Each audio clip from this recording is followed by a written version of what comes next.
everyone, and welcome to this episode of OneTake. I am really excited about the past episodes. I've seen more views. I'm really excited about it. I'm also just excited to start to create a space where folks can ask me questions and we can start open discussions across the legal tech community, AI and otherwise.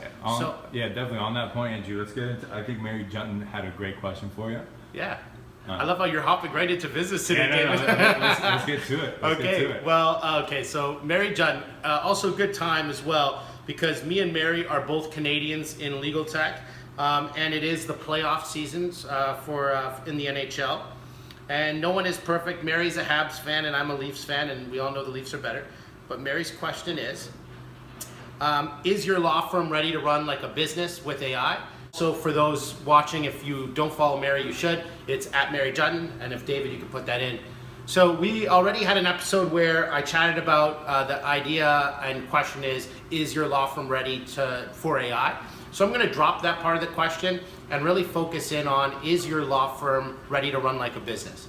And I think that's a really exciting question because I travel north, south, east, west in the United States, throughout Canada, throughout Europe. And Gmo was just in China, for example. So our company is kind of everywhere all at once, and we talk to legal industry leaders about that very question.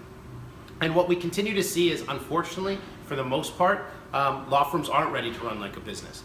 And I think a lot of it comes down to structural issues. And I don't think this is kind of it's all kind of doom and gloom about it, because I do see that some law firms are. And I think that's the way of the future. It's the law firms that are going to adapt and change. That's where you're going to see all these kind of innovations come. And really the leaders of tomorrow will emerge from looking at law more from a business-like perspective.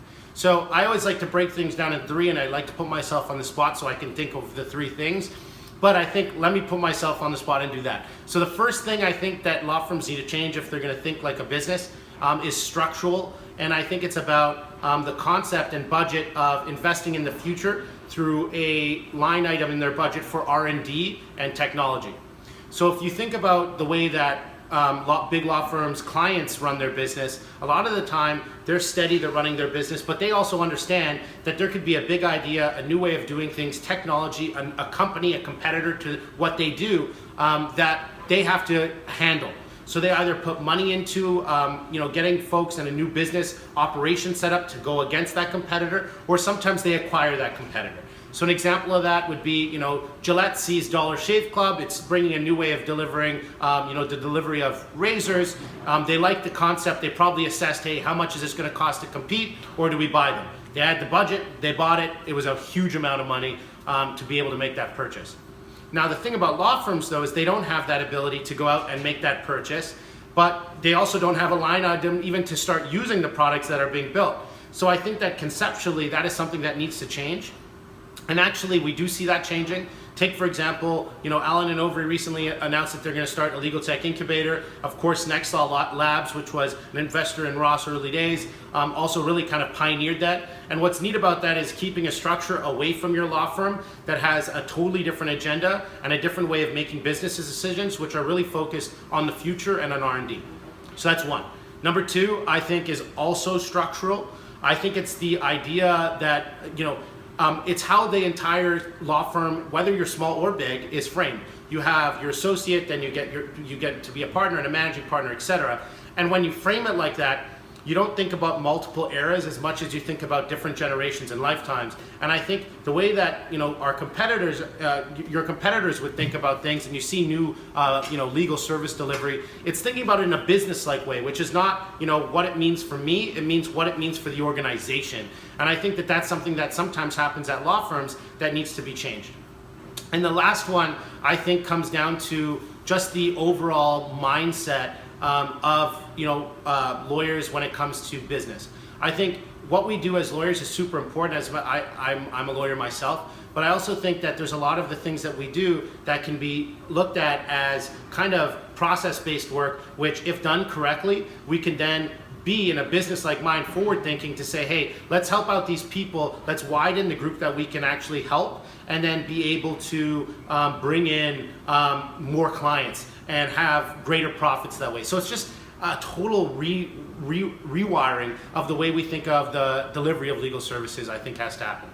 So the question, thank you, Mary, is your law firm ready to run like a business? I think that there are a lot of law firms that are looking to doing that. There are already some that are looking as themselves as a business. I think that's exciting. I think law firms can never be truly just a business because the delivery of legal services is the upholding of justice, which I think is an incredible duty that we hold. But I do think that there was 3 things that need to change before law firms really can, and I think there's many more, but those were the ones that came to my mind. One was really the emphasis on thinking about, how this is from an R&D perspective, making investments in your future, rethinking that. The second one, David, what was the second one? Structure and framework. Yeah, so it's about the structure. It's about the way that you structure the firm and having it kind of change and be more business minded and more multi-generational rather than lifetime, and really go from what does this mean for me to what does this mean for our entire law firm, our entire organization. And the last one, of course, is an entire rewiring of the way we think as lawyers in a way, into thinking about ways that we can kind of process map what we do, and Mary does a lot about that through her work as well, and look at KPIs. Mary also looks at that as well. So and then when it comes to the last part of that question with AI, you can watch the other episode, and David, you could put it somewhere. But thanks so much. If you have any other questions, I'm always up to answering new and exciting questions. This one was really exciting. I really enjoyed it, and I'm looking forward to the next episode. Take care, everyone.